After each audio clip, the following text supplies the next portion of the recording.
Intelligence is often seen as a blessing, the ability to understand, analyze, and solve what others can't. But what if the very gift that allows you to see clearly also separates you from everything you see? That's the paradox of intelligence. The smarter the mind, the harder it becomes to feel at home in the world, because deep intelligence isn't just about information. It's about perception. And when your perception sharpens, illusions dissolve. You begin to see patterns others ignore, the contradictions beneath social norms, the motives under kindness, the cycles behind chaos. You stop being entertained by the surface, start being disturbed by the depth. Most people live comfortably inside stories.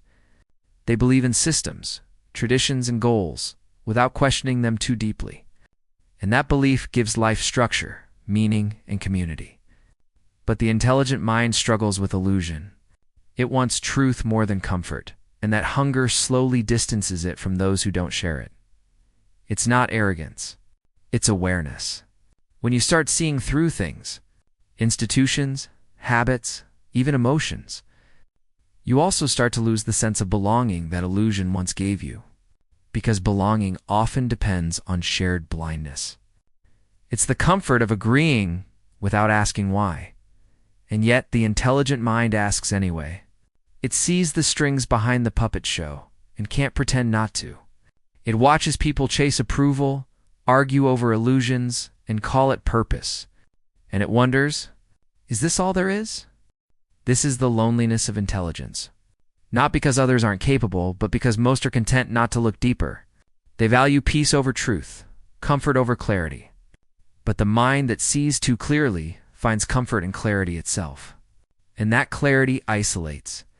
You start noticing that conversations rarely go where your thoughts live. You want to discuss systems, psychology, meaning, reality.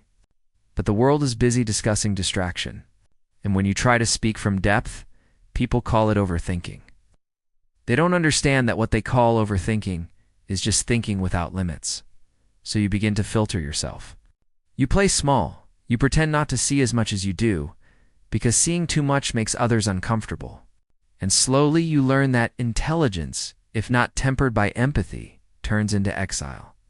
Because people don't reject intelligence. They reject the mirror it holds up to their illusions. The paradox deepens. The clearer you see, the lonelier it feels. You understand too much to belong, and you care too much to detach. You see the mechanics of human nature. The fears, the projections, the fragile egos, and it becomes hard to hate anyone, but also hard to connect. Because connection thrives on shared belief, and you've outgrown most of them.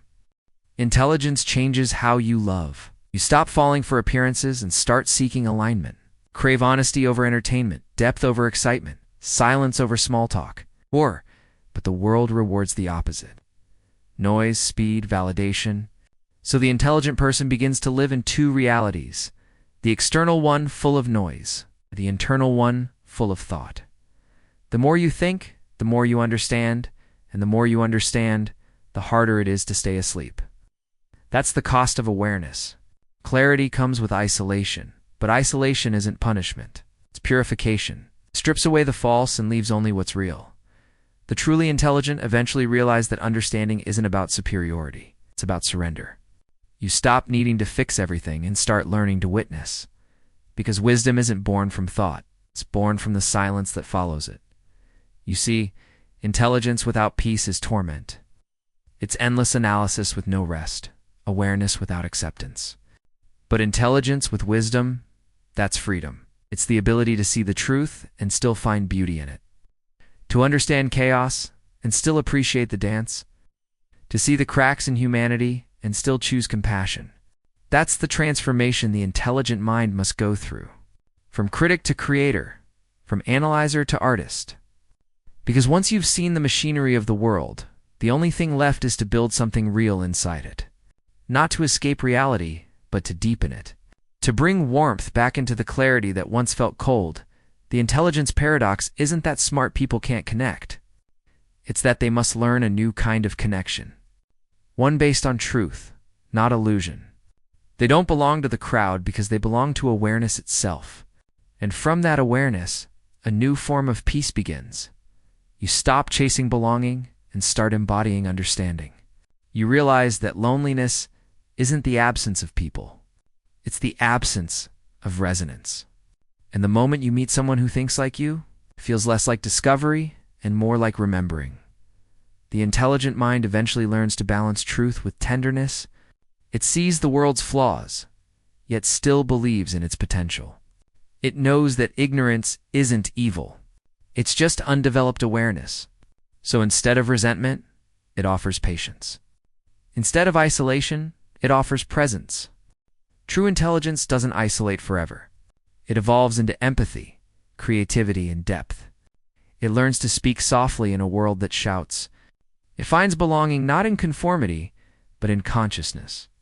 So if you've ever felt too aware to belong, remember, it's not disconnection, it's awakening. You're not lost.